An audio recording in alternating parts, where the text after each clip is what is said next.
எதிரெதிரே நீயும் நானும் எதுவரை இந்த ஊடல் போகும் விழி வழியே என்னுள் காதல் சொல்வதே நடா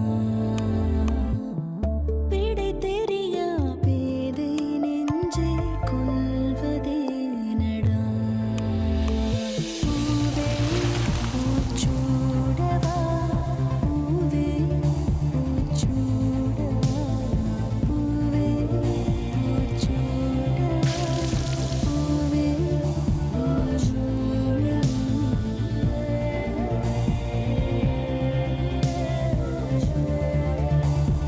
பூவே பூச்சூடவா special partner Prestige elegant mixer grinder.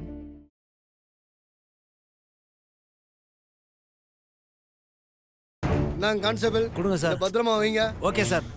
எல்லாம் சீக்கிரம் வெளில வாங்க வாங்க. சுந்தர்,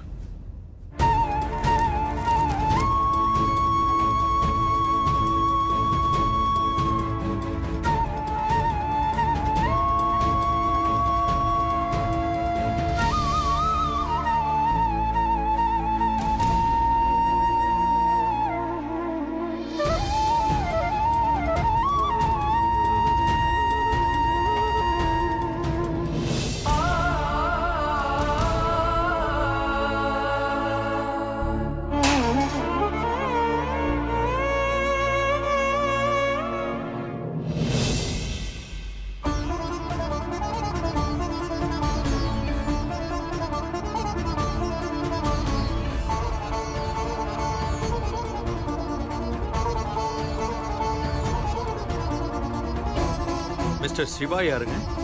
நான் தான் சார். இந்தாங்க.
ரன்பீர், அர்ஜென்டா ஹோட்டல் தாரால 2 டீலக்ஸ் ரூம் புக் பண்ணு.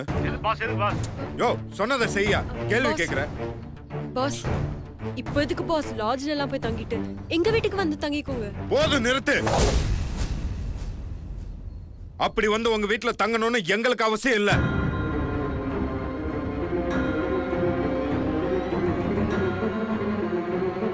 ஆண்டி, எங்க வீட்டுக்கு வாங்க ஆண்டி. என்னோட பர்சனல் விஷயத்துல தலையிறதுக்கு யாருக்குமே உரிமை இல்ல. இவங்க வீட்டுல போய் தங்குற அளவுக்கு நம்ம ஒண்ணு கீழ்த்தனமா போயிடல. பாஸ், நீங்க ஏன் பாஸ் அப்படி நினைக்கிறீங்க? நான் உங்களை கூப்பிட்டது உங்க மேல பாவப்பட்டோ அனுதாபப்பட்டோ இல்ல. என்னால முடிஞ்ச ஏதோ ஒரு சின்ன உதவி. அதனால தயவு செஞ்சு புரிஞ்சுக்கோங்க. இங்க பார், உன் உதவி எங்களுக்கு தேவை இல்ல. சொந்தக்காரங்க உறவு முறை உதவி செய்யறேங்கிற பேர்ல எங்களை இங்க அசிங்கப்படுத்தாத. மரியாதை கெட்டு போயிடும். ஆண்டி, நீங்களாவது சொல்லுங்க ஆண்டி. அங்கிள் ப்ளீஸ் அங்கிள், நீங்களாவது சொல்லுங்க. சுந்தர், நீங்களாவது சொல்லுங்க சுந்தர். ஏய், நிறுத்து. நீ முதல்ல இங்க இருந்து கிளம்பு.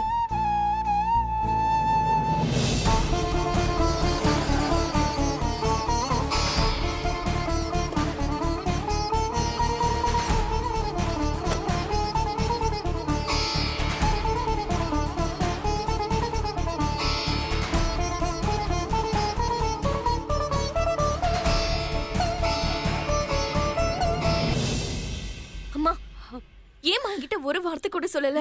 வாமா எங்க வீட்டுக்கு போலாம். அப்பா சொல்லுங்கப்பா. அம்மா என்னம்மா யோசிக்கிறீங்க?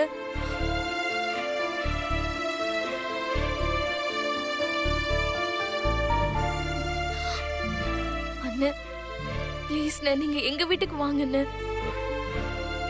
இல்லம்மா, அங்க வேண்டாம். பாஸ், தாரணி நீ சொல்றதுதான் கரெக்ட் பாஸ். அவங்க வீட்லயே போய் தங்குங்க.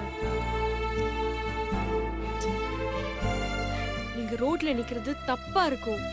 வேற எங்கேயாவது நீங்க போய் தங்கினாலும் உங்க கௌரவம் பாதிக்கப்படும். தப்பா நினைக்காதீங்க. நீங்க அவங்க வீட்லயே போய் தங்குங்க பாஸ். சிவா, இப்போ இங்கிருந்து எங்க போறதுன்னு யோசிக்கிறத விட தாரிணி வீட்டுக்கு போய் நிதானமா யோசிச்சுட்டு அப்புறம் முடிவு பண்ணலாமே. பா, என்னால அங்க வர முடியாது. நாங்கெல்லாம் வரமாட்டேன்.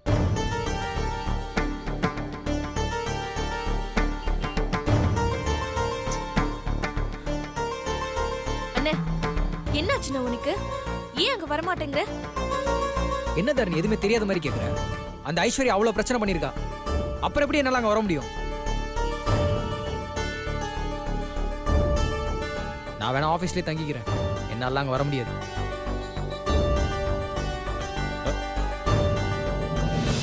அண்ணே நான் இருக்கேன்ல, எதுவும் நடக்காம நான் பாத்துக்கிறேன். ப்ளீஸ் வாண்ணே. நான் தான் வரலன்னு சொல்றேன்ல, தயவு செய்து என்ன கம்பல் பண்ணாத. அண்ணே கொஞ்சம் யோசிச்சு பாருண்ணே. உன்னோட பிடிவாதத்துக்காக அப்பா அம்மா பாதிக்கப்படணுமா? இப்ப அவங்க எங்க போவாங்க? ப்ளீஸ்ண்ணே சொல்றது கேளுண்ணே. வாண்ணே போலாம்.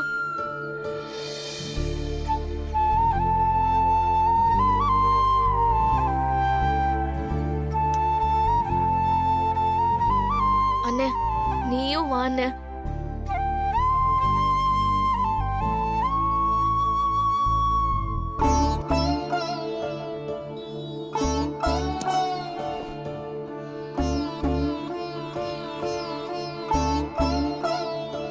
அண்ணே வாண்ணே போலாம்.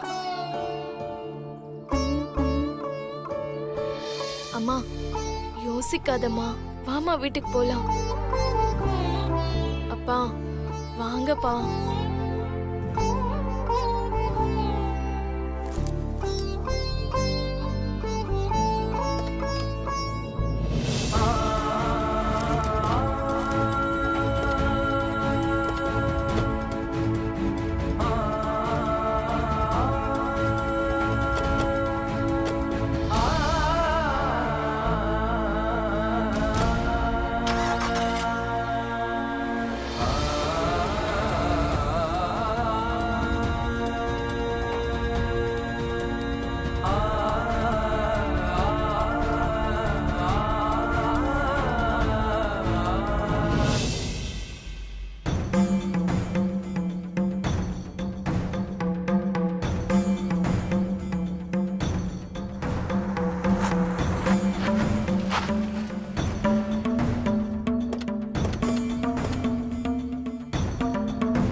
வாங்க சிவா, வாங்க சுந்தர்.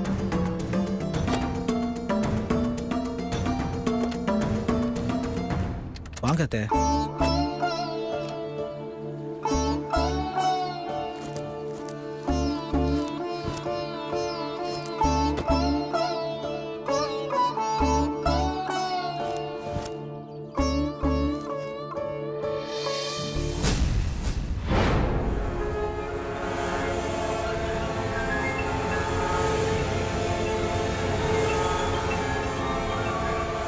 எங்க வீட்டுக்கு வந்துட்டல்ல, பாத்துக்கிறேன்.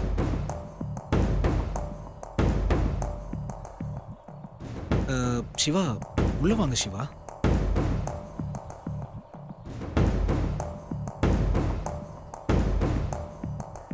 அம்மா வாங்கம்மா உள்ள.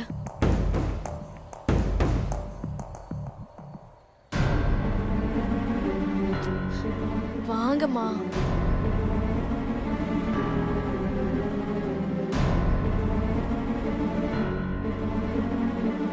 வாங்க அப்பா அம்மா.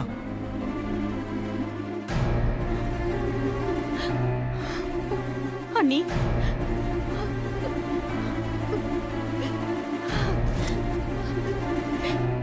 என்ன இப்படி நடந்து போச்சு? எல்லாம் எங்க கர்ம வினை. அம்மா என்னம்மா நீ? ஏற்கனவே அவங்க வருத்தத்துல இருக்காங்க. இதுல நீ வேற அவங்கள கஷ்டப்படுத்துற. கொஞ்சம் சும்மா இருமா. விஷயம் கேள்விப்பட்டதும் ரொம்ப கஷ்டமா இருந்துச்சுமா.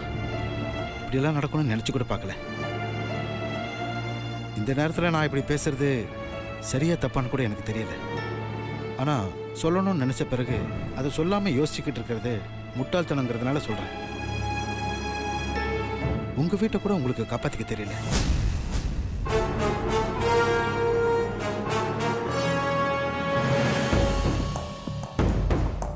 அந்த அசோக்கு நீங்க நடக்கிற பாதையில இருக்கிற முள்ளு.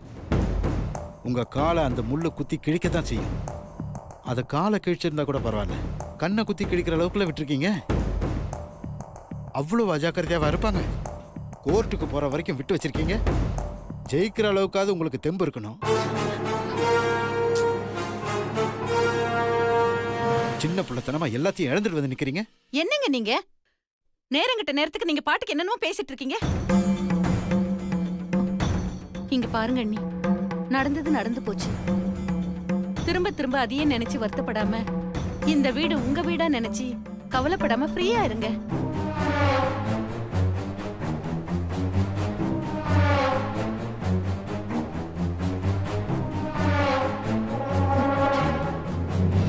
இனிமே நீ எங்க போக போற? இங்கதானே இருப்ப. இங்க பாருங்க, நாங்க இங்க வந்தது உங்க அட்வைஸ்க்காகவோ இல்ல உங்க ஆறுதலுக்காகவோ எல்லாம் இல்ல. ஜஸ்ட் என் தங்கச்சி தாரிணியும் கார்த்திக்கும் கூப்பிட்டதுக்காக தான் நாங்க இங்க வந்தோம். சார், என் ப்ராப்ளத்தை எப்படி சார்ட் அவுட் பண்ணிக்கணும்னு எனக்கு நல்லாவே தெரியும். தேவையில்லாம இப்படி ஏதாவது பேசிட்டு இருந்தீங்கன்னா இப்பவே நாங்க இந்த வீட்டை விட்டு வெளியே போறோம். சாரி சிவா, பெரியவங்க ஏதோ சாதாரணமா பேசுற மாதிரி பேசிட்டாங்க. இனிமே அந்த மாதிரி பேச மாட்டாங்க. நீங்க முதல்ல உள்ள வாங்க ப்ளீஸ். சிவா வாங்க. அண்ணி வாங்க அண்ணி. சிவா வாங்க. சிவா உள்ள வாங்க. சிவா சரி, உள்ள போங்க. வாங்க.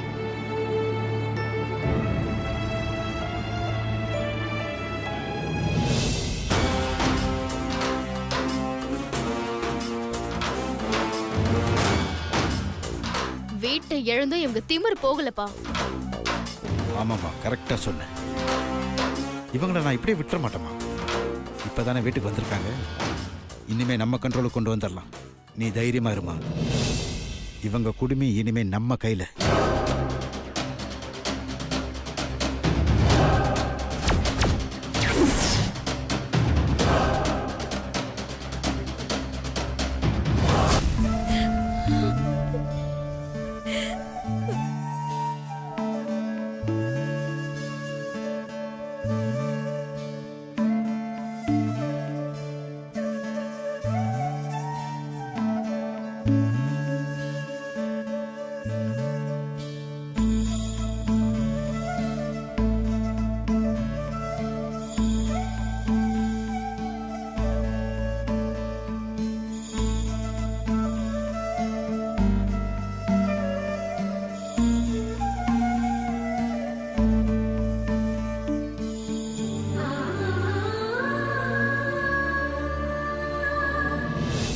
எப்போ யாருக்கு என்ன நடக்கும்னே தெரியலைங்க. உண்மைதான் கோதாவரி. யாருக்கிட்டையும் கை கட்டி நிக்காதவங்க இன்னைக்கு இன்னொருத்தர் வீட்டுல போய் நிக்கிற நிலைமை ஆயிடுச்சு. எதுவுமே நிரந்தரம் இல்லை. ஆமாங்க, அவங்க நினைச்சு பார்த்திருப்பாங்களா அவங்களுக்கு இப்படி நடக்கும்னு? எதிர்பார்க்காதது நடக்கிறதானே வாழ்க்கை. நமக்கே இவ்வளோ கஷ்டமா இருக்கே, அவங்களுக்கு எப்படி இருக்கும்?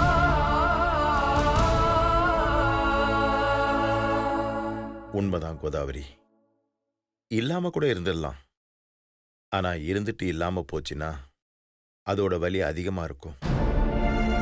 கடவுள் ஏன் இப்படி பண்றாருன்னே தெரியலங்க. எல்லாம் நல்லபடி நடக்கும்னு சந்தோஷப்படுறதுக்குள்ள எல்லாம் மண்ணில் கட்டின வீடு மாதிரி ஆயிடுச்சு. சில சமயங்கள்ல நம்ம வாழ்க்கையில எதிர்பார்க்காததெல்லாம் நடக்கும். அதை ஏத்துக்கிற மனப்பக்குவம் நமக்கு இருக்கணும். எங்க பேசாம அவங்களெல்லாம் நம்ம வீட்டுக்கு கூட்டிட்டு வந்துட்டா என்ன? இல்லம்மா, ஏற்கனவே நான் போய் கூப்பிட்டேன். அந்த சிவா பேரு இவனாட்ட பேசுறான். அவனுக்கு திமிரு மட்டும் குறையவே இல்லம்மா. நமக்கெல்லாம் ஒரு கஷ்டம் வந்தா அப்படியே உடஞ்சு போயிடுவோம். ஆனா அந்த சிவா இப்பவும் திமிராதான் இருக்கான். சக்தி, இதுல நீ ஆத்திரப்படுறதுக்கு ஒண்ணுமே இல்லம்மா. அந்த பையனோட குணம் அப்படி. இந்த மாதிரி இருக்கிறதும் ஒரு வகையில நல்லதுதாம்மா. எந்த நிலைமை வந்தாலும் சிவா மாதிரி வைராக்கியமா இருக்கவங்க எப்பாடு பட்டாது முன்னுக்கு வந்துருவாங்கம்மா. என்ன, இவங்களை சுத்தி இருக்க உறவுகளை இவங்க பெருசா மதிக்க மாட்டாங்க. எல்லாரையும் அலட்சியமா தான் பார்ப்பாங்க. ஏங்க, நான் கேட்டதுக்கு நீங்க இன்னும் பதிலே சொல்லலையே. கோதாவரி, அதான் சக்தியே போய் கூப்பிட்டு அவங்க வரலல்ல, விடு.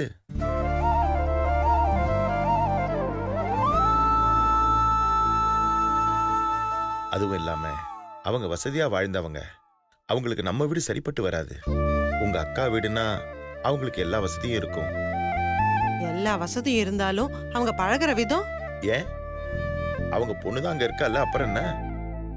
இல்லைங்க, என்னதான் இருந்தாலும் ஐஸ்வர்யாவையும் மாமாவையும் நினைச்சாதான் எனக்கு ரொம்ப யோசனையா இருக்குங்க. அதுக்கு நாம என்ன பண்ண முடியும்? எல்லாம் விதி.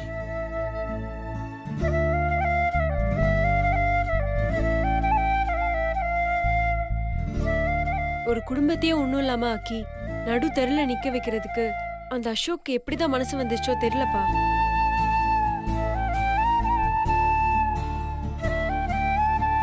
சரி விடுமா, இத பத்தியே பேசிட்டு இருக்க வேண்டாமா, விடுமா. நேரம் ஆச்சுமா, போய் படுத்து தூங்குங்கம்மா. சரிப்பா. ஏங்க, நீங்களும் படுத்து தூங்குங்க.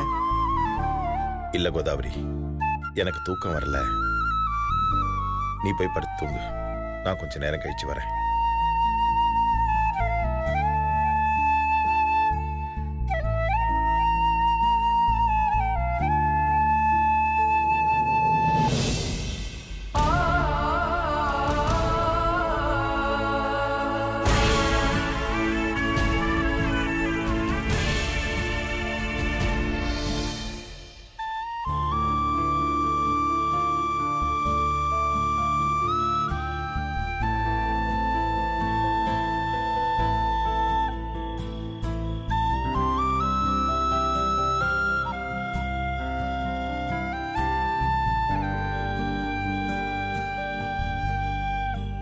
என்னங்க, எல்லாரையும் படுக்க சொல்லிட்டு நீங்க இங்க வந்து நடந்துட்டு இருக்கீங்க? என்னங்க, என்ன யோசிக்கிறீங்க? எனக்கு பயமா இருக்கு கோதாவரி. எதுக்குங்க? இப்ப நடந்த எல்லாத்துக்கும் நம்ம பொண்ணு மீனாட்சி தான் காரணம்னு சொல்லிடுவாங்களோன்னு எனக்கு ரொம்ப பயமா இருக்கு கோதாவரி. நம்ம மீனாட்சி காரணம்னு எப்படிங்க சொல்லுவாங்க? அவ என்ன பண்ணா? சரி, முதல்ல நீங்க ஏன் இப்படி சொல்றீங்கன்னு எனக்கு புரியல.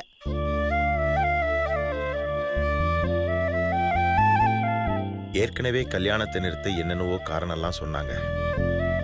இப்ப நடந்த எல்லாத்துக்கும் மீனாட்சி தான் காரணம்னு சொல்லிட்டா என்ன பண்றது கோதாவரி? ஒருவேளை நம்ம பொண்ணு ஜாதகத்துல தான் ஏதாவது பிரச்சனை இருக்குமோன்னு எனக்கு தோணுது கோதாவரி.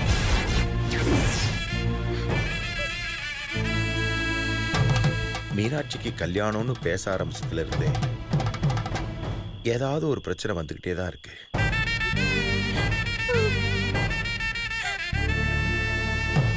கௌதம்க்கும் மீனாட்சிக்கும் நிச்சயம் நடக்கிற அன்னைக்கு அந்த தம்பி சுந்தர் தற்கொலை பண்ணிக்க போயிட்டாரு. நமக்கு இவங்க காதல் விஷயம் தெரிய வந்தப்போ கல்யாணம் நின்னு போய் நீ ஹாஸ்பிட்டல்ல சேர மாதிரி ஆயிப்போச்சு. அப்புறம் வசதியான வீடா இருந்தாலும் மீனாட்சி காதலிச்சதுனால அவ சந்தோஷம் தான் முக்கியம்னு நாம ஒத்துக்கிட்டோம். ஆனா அவங்க வீட்டுல பல பிரச்சனைகளை பண்ணாங்க. சிவா கல்யாணத்துக்கு ஒத்துக்கிட்டாதான் இவங்களுக்கு கல்யாணம்னு சொன்னாங்க. அந்த தம்பியும் இவங்களுக்காக கல்யாணத்துக்கு ஒத்துக்கிட்டாரு. சுந்தர் மீனாட்சி நிச்சயம் நடந்தப்போ ஐஸ்வர்யா அந்த தம்பி சிவாவை கத்தியால குத்திட்டா. அதையும் தாண்டி இன்னைக்கோ நாளைக்கோ கல்யாணம் நடக்க இருக்கிற சமயத்துல அவங்க எல்லாத்தையும் எழுந்துட்டு நடு ரோட்ல வந்து நிக்கிறாங்க.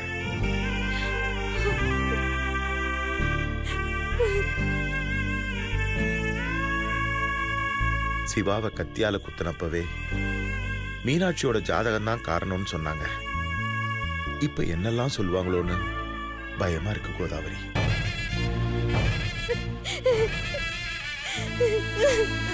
மீனாட்சி ஜாதகம் சரியில்லையா? ஒருவேளை அதனால தான் இப்படிலாம் நடக்குதோன்னு எனக்கே யோசிக்க தோணுது கோதாவரி. என்னங்க நீங்க இப்படி ஜாதகம் அது இதுன்னு சொல்லி நீங்களே இப்படி சொன்னா மத்தவங்க எல்லாம் என்னங்க சொல்லுவாங்க? அப்படியெல்லாம் ஒண்ணும் இருக்காதுங்க.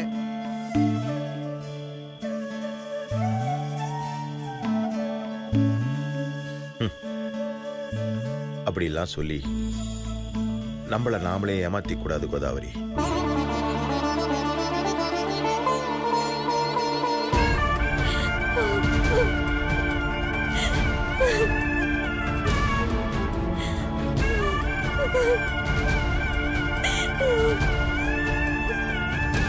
Oh